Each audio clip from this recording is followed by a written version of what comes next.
Nah, baik, saya akan menjelaskan tentang konsep input digital, active high dan active low. Nah, jadi di sini kita menggunakan button. Ini kita menggunakan button ya untuk sebagai sampelnya atau contohnya dari rangkaian ini. Nah, jadi untuk dasarnya cara kerjanya adalah seperti ini. Untuk input active high, nah di sini ketika tombol ditekan, maka logikanya adalah satu. Dari sini mengalir ya ke sini tegangannya atau arusnya. Jadi di sini jadi high, jadi satu ya, logiknya jadi satu. Ketika ditekan, logiknya satu. Nah, ketika dilepas, ini logiknya akan nol karena dia dari rangkaian yang sebelah sini ya. Nah, ini sederhananya seperti ini.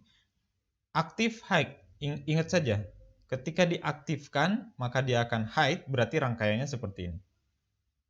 Nah, ketika input active low, ketika ditekan atau diaktifkan tombolnya, dia malah low gitu ya. Jadi diterima oleh microcontrollernya, oleh sinyal inputnya nanti dia malah low ya atau nol logikanya. Nah, jadi di sini ada dua jenis rangkaian, ada active high dan active low. Yang membedakan adalah eh, responnya, respon rangkaiannya ya. Jadi ketika ditekan dia akan high, kalau yang active high, kalau yang active low dia ditekan logikanya akan nol. Nah, ini out di sini adalah ke sini ya. Nah, ini masuk ke input digital. Kita gunakan di sini setting pin mode-nya adalah sebagai input. Karena sebelumnya kan kita gunakan sebagai output ya, bisa menyalakan lampu LED. Nah, di sini kita setting sebagai input. Nah, jadi ketika ditekan tombol ini, maka dia akan mengeluarkan high kalau di sini ya. Ketika ditekan dia akan high. Nah, kalau yang ini ketika ditekan dia akan merespon jadi low ya. Nah, baik, untuk latihannya silakan sekarang dibuka saja di WBL, modulnya ada, tinggal di-download, nanti dibaca dulu saja boleh ya. Untuk menambah detail deskripsinya.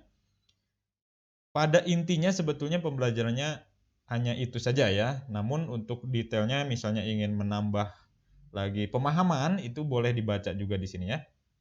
Jadi yang pertama, buat dulu rangkaiannya yang ini.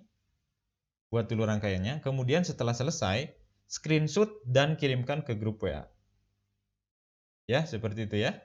Oke. Nah, jadi untuk yang pertama ini silahkan buat dulu rangkaiannya, kemudian setelah itu screenshot dan kirimkan ke grup WA. Paling itu saja untuk penjelasan pada modul ini.